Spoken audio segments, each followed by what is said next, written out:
Conviction.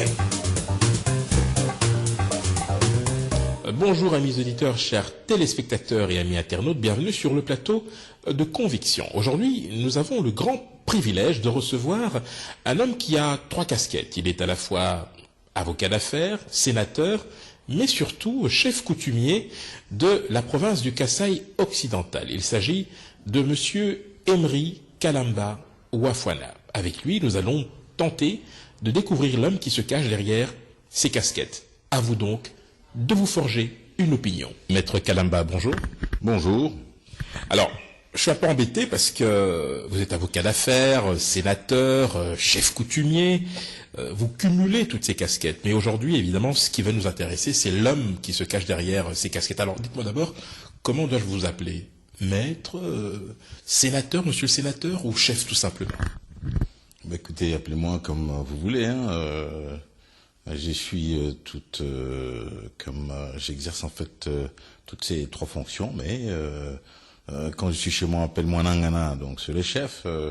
À Kinshasa, on m'appelle honorable. Dans mon cabinet, on m'appelle maître. Bon, écoutez, j'ai tout cela, ça dépend un peu comme vous voulez, donc voilà quoi. Alors vous êtes un homme public, c'est le moins qu'on puisse dire. Vous êtes sénateur de votre État, je vais rappeler au début, avocat d'affaires, réputé d'ailleurs, on y reviendra, mais aussi et surtout chef coutumier. Vous êtes fils de chef coutumier, et donc le principe de l'émission, c'est d'aller à la rencontre de l'homme que vous êtes, l'homme qui a eu ces moments de doute, ces moments, j'allais dire, de décision. Et c'est cela qui va aujourd'hui nous intéresser. Alors, on va peut-être commencer par votre jeunesse. Vous avez donc vécu dans une famille nombreuse, avec des grands frères, des petites sœurs. Comment était l'ambiance avec un père chef coutumier? Mais vous savez, j'ai eu une enfance tout à fait normale. Je veux dire, bien que mon père était chef coutumier, je n'ai pas eu donc l'impression que j'avais donc privilège quelconque où j'étais soumis à des contraintes différentes. Je suis né le 12 janvier 1953 donc à Mikalayi, et à 6 ans j'étais déjà donc à l'internat. C'est pour te dire que finalement, je n'ai pas vécu dans l'ambiance familiale comme telle. J'ai donc dû aller affronter donc les climats donc de l'internat. Pour ceux qui connaissent donc l'Institut de Saint-Dominique Savio de Mikalayi, où on partait, c'était vraiment un internat très strict au point de vue donc éducation, et on partait pour 3 mois, donc on revenait à Noël, on revenait à Pâques, quelque chose pareil. Donc en fait, l'éducation comme telle au niveau de la famille, je l'ai fort peu vécu, parce que après Mikalayi, donc là j'ai 12 ans, je reviens ici pour l'Europe, et ça commence avec les internats. Donc l'ambiance réellement familiale, je l'ai pas vécue comme telle. Alors, en 1978, vous décrochez votre licence en droit à l'ULB. D'abord, pourquoi le droit? Mais écoutez, c'était un choix. Je crois que quand je termine en fait mes humanités ici, j'ai en fait opté pour la section économique. C'était les humanités, donc caractère économique à l'époque. Mais j'avais l'idée de faire l'économie, la gestion. Mais quand je me suis donc présenté à la faculté de sciences économiques à l'époque, et je crois que c'est toujours la même chose, et il s'est avéré que j'avais donc un déficit en mathématiques et que je devais faire une année de spécial maths. Et ça, je n'ai pas voulu perdre un an. Et comme dans les matières qui étaient donc de droit qu'on a enseigné donc aux humanités à ce moment-là, j'étais très à l'aise, eh bien j'ai décidé d'aller faire du droit, et j'ai rattrapé donc l'économie plus tard, parce qu'en fait je me suis spécialisé en droit économique, droit donc des affaires comme on appelle actuellement.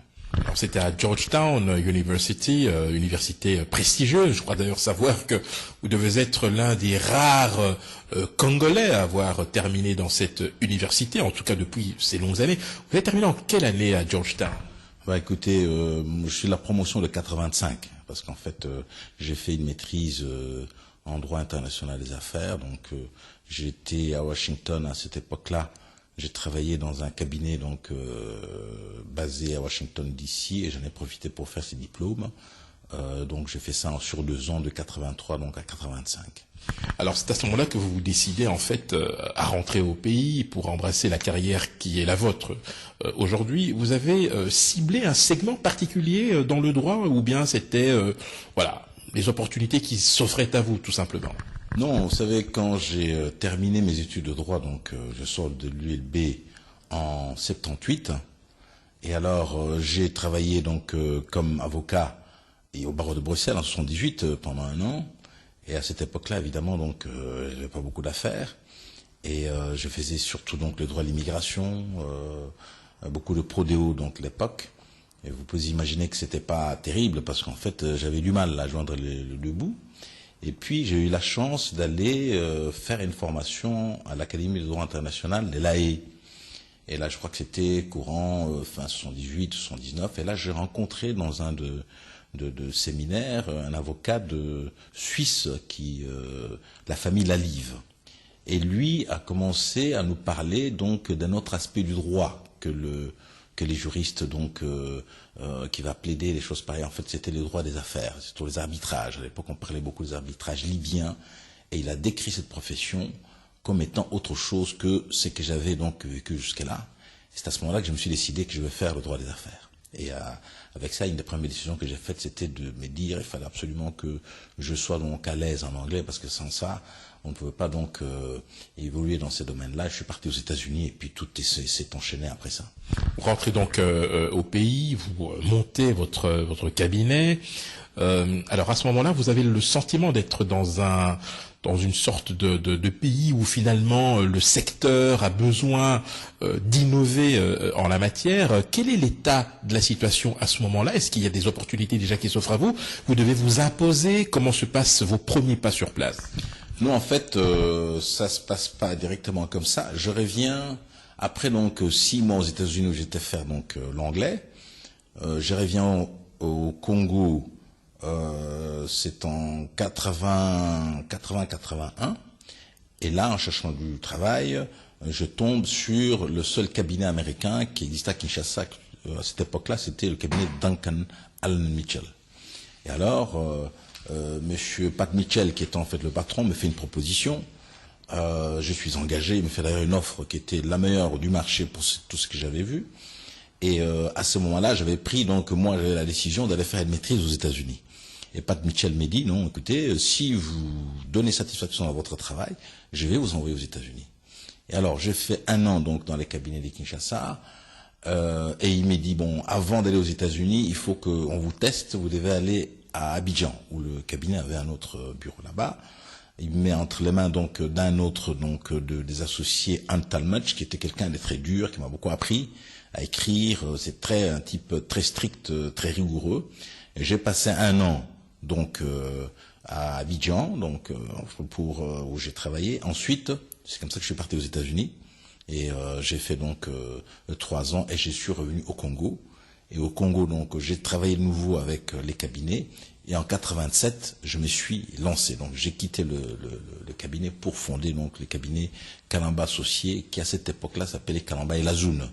Donc, j'étais associé avec mon ami Feu Franck Lazoun pour lancer en fait ces cabinets-là, qui est parti, qui est devenu Kalamba Associé jusqu'aujourd'hui.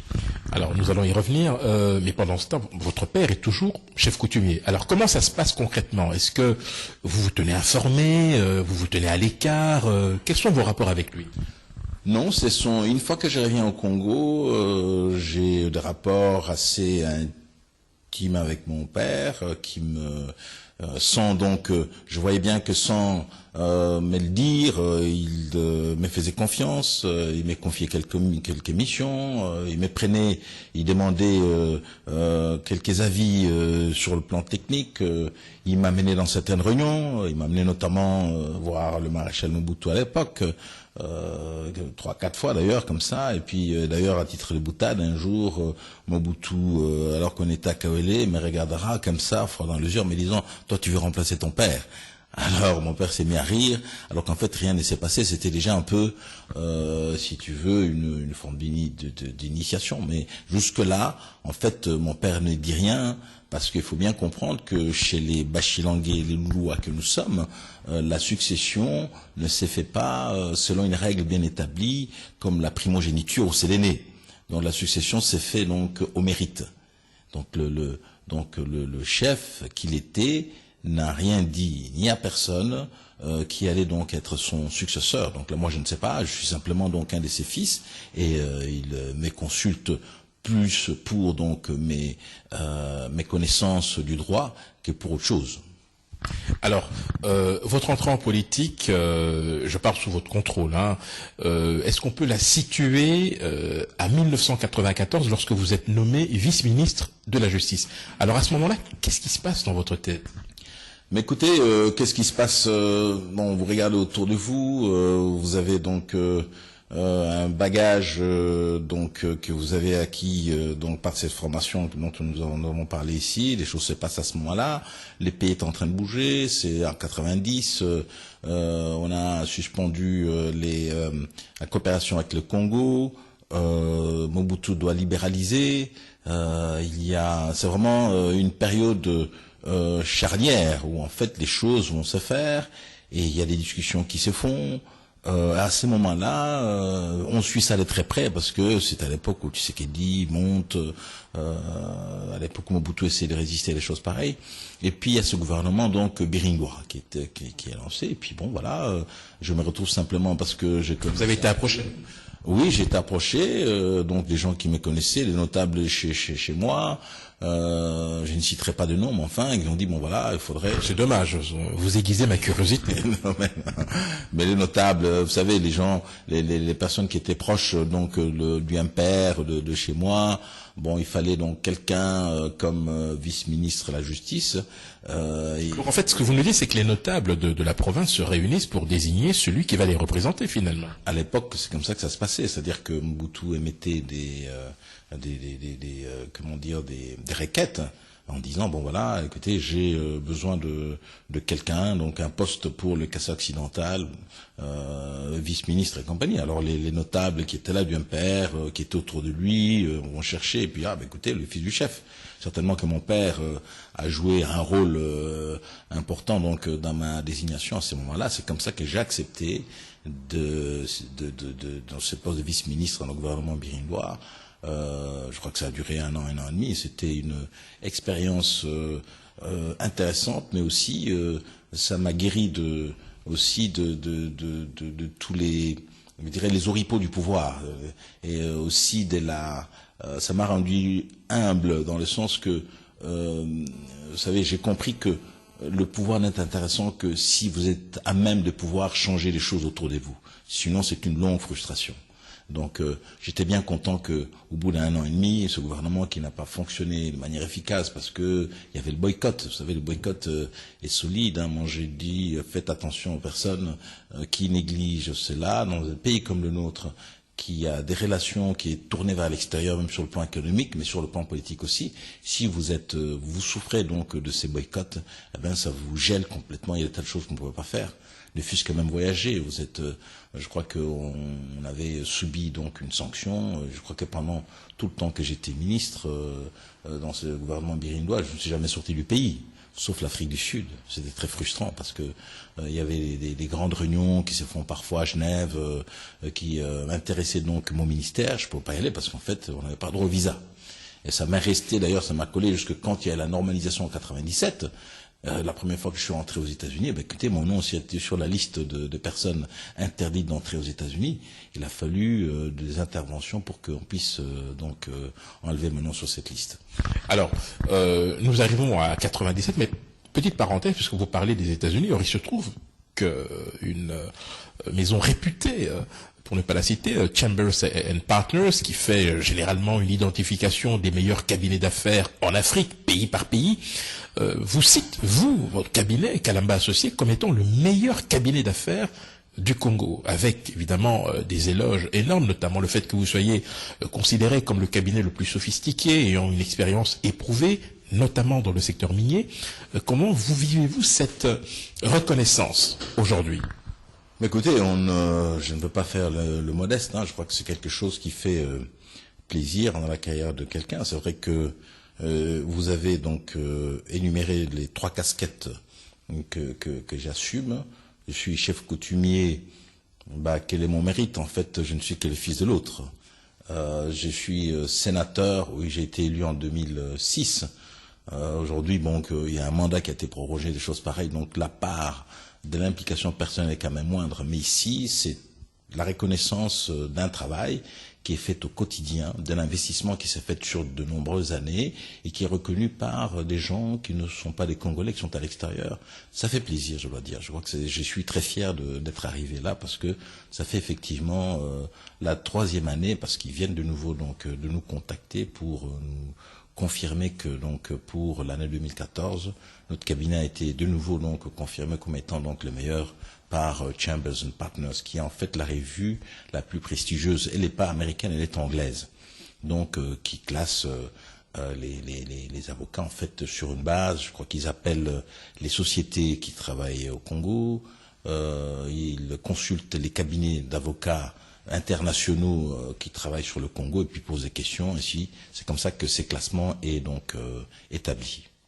Alors, vous l'avez rappelé vous-même, vous êtes élu sénateur depuis 2006, mais il faut quand même préciser que c'est en 2003 que vous siégez déjà dans le fameux Sénat, issu des accords donc globaux, donc global et inclusif de Pretoria, entériné à Sun City en avril 2003. Vous êtes déjà dans ce Sénat-là. 11 ans comme sénateur, c'est pas un peu beaucoup?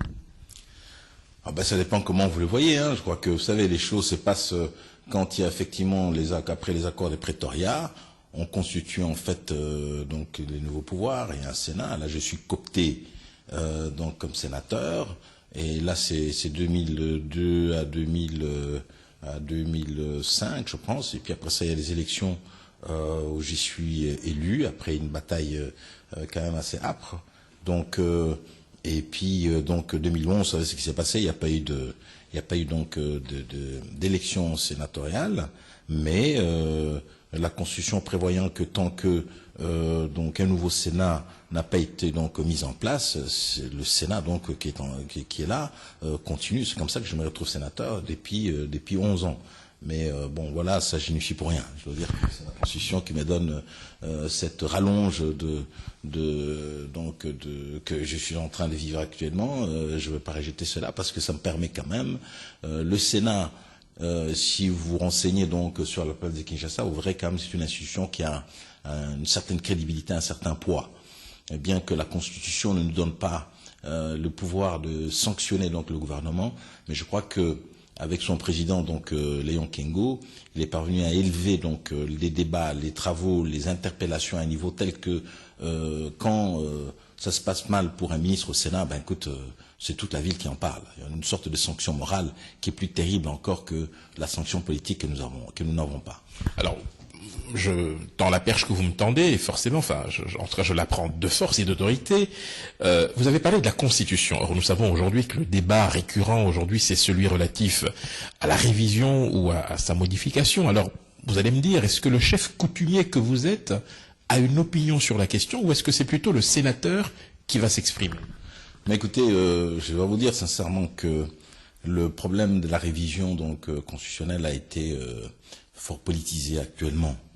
Et alors, le chef coutumier que je suis, j'évite en fait de me prononcer là-dessus, parce que effectivement, quand vous êtes chef coutumier, forcément, vous devez tenir compte des opinions politiques de la communauté. Je ne veux pas être donc un élément clivant, mais dans une de mes casquettes, je suis juriste. Là-dessus, en tant que technicien, je peux esquisser une réponse qui n'engage que les juristes. Si la révision de la Constitution, on en parle, les questions majeures, c'est de savoir est-ce qu'on peut réviser la Constitution. Mais la réponse est oui. La Constitution actuelle prévoit des mécanismes prévoyant sa révision. L'autre question est de savoir est-ce qu'on peut réviser toute la Constitution. La réponse est non, parce que la Constitution de 2006 a prévu effectivement qu'il y avait là des dispositions intangibles sur lesquelles on ne devait pas revoir. Voilà, je m'arrête là. C'est simplement sur le plan juridique, mais conscient effectivement que le droit ne s'exerce pas dans le vide. D'une manière abstraite, le droit n'a d'intérêt que dans la mesure où il amène la sérénité dans la cité. Justement, faire appel à votre casquette de chef coutumier, j'imagine que vous avez aussi cette responsabilité d'expliquer à vos sujets, passez-moi l'expression, ce que sont les enjeux politiques. Mais en quoi consiste le travail d'un chef coutumier? Pour ceux qui nous suivent, il sera intéressant, nous avons la chance d'avoir un chef coutumier sur le plateau de Conviction. Comment s'organise le travail d'un chef coutumier? Vous savez, le chef coutumier, c'est à la fois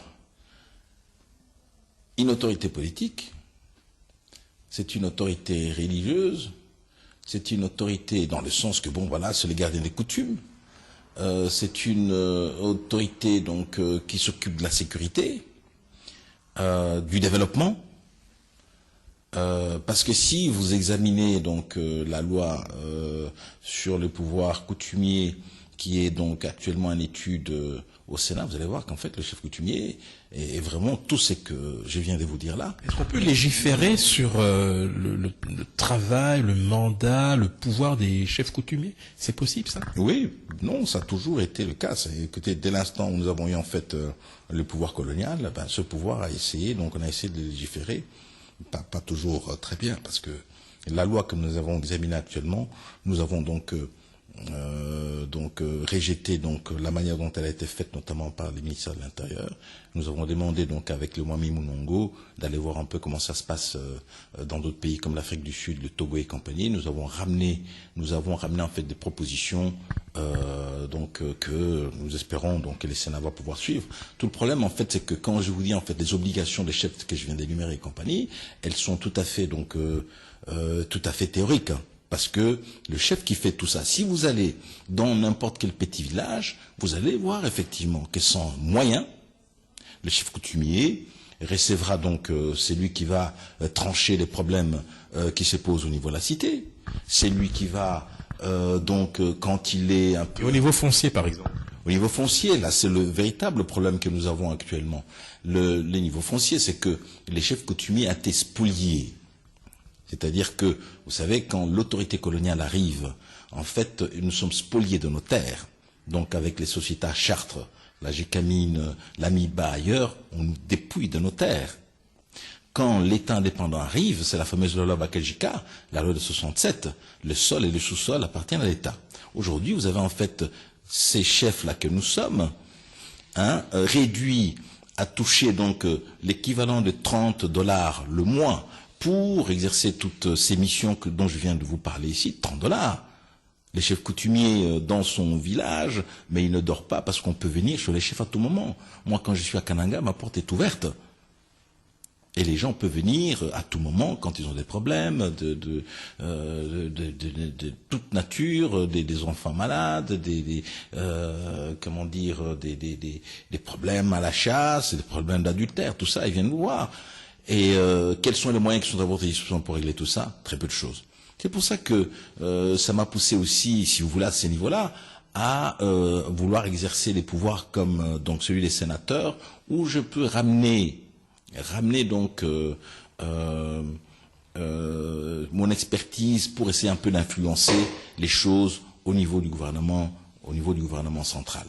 Et ça se fait, par exemple, par vous savez, essayer d'intervenir sur des lois, comme celle que je viens de vous parler ici, où nous avons donc proposé, par exemple, quelque chose que nous avons dit, nous voulons que les chefs coutumiers puissent donc avoir le ministère des Affaires coutumières, et qui viendra en fait à la fois un ministère des Affaires coutumières et développement communautaire, parce qu'à ce moment-là, nous gérons exactement donc notre communauté, et nous sommes influents notamment sur les plans communautaires. Nous avons proposé également, compte tenu du fait que nous avons été spoliés, nous demandons de manière indirecte une sorte d'indemnisation que l'État ne pourra pas avoir, mais nous voulons qu'une caisse de solidarité soit créé donc au niveau national, où les sociétés minières, forestières et autres, ou d'électricité, qui viennent donc investir sur nos terres, puissent verser une contribution dans cette caisse, qui sera gérée par donc cette communauté, les chefs, notamment les ministres de l'Intérieur,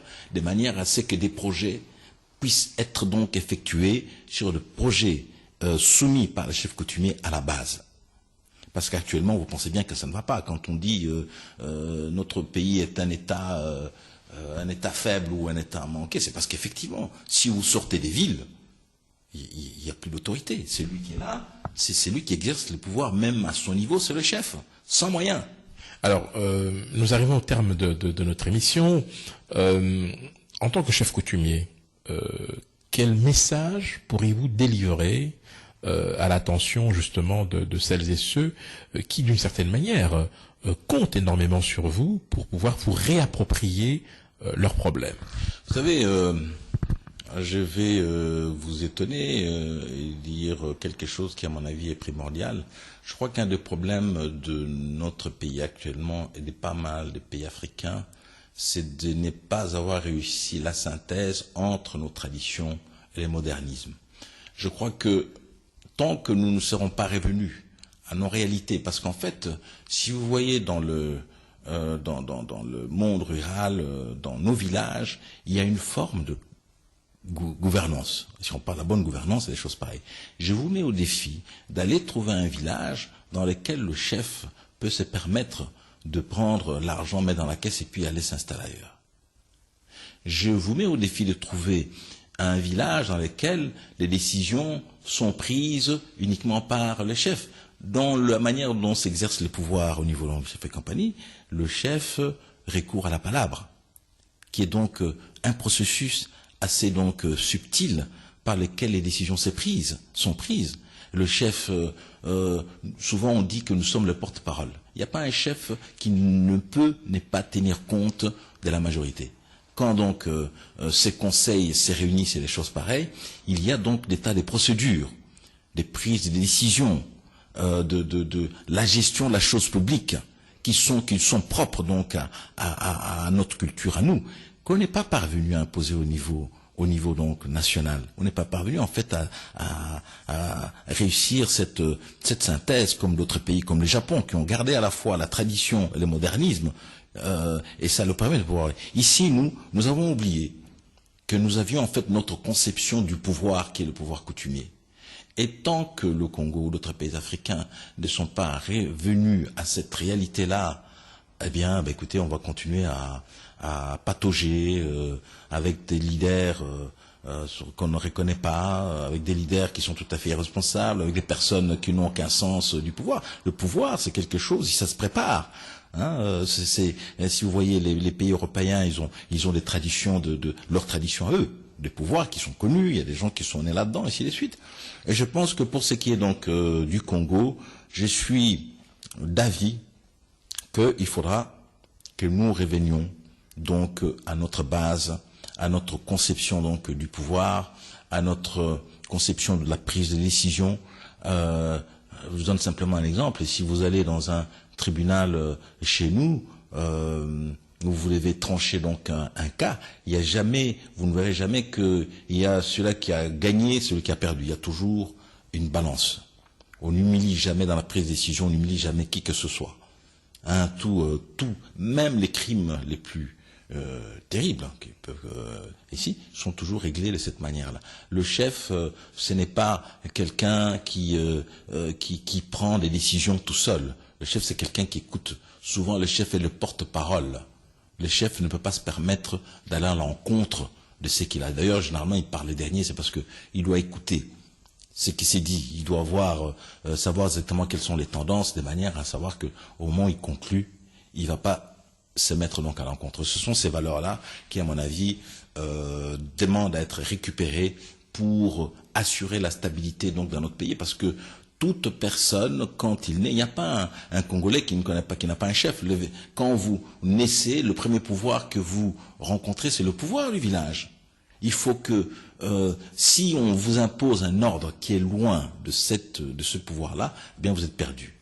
Alors, c'est sur ce message fort et message d'espoir que nous allons conclure. Monsieur le sénateur, dois-je vous appeler Votre Majesté?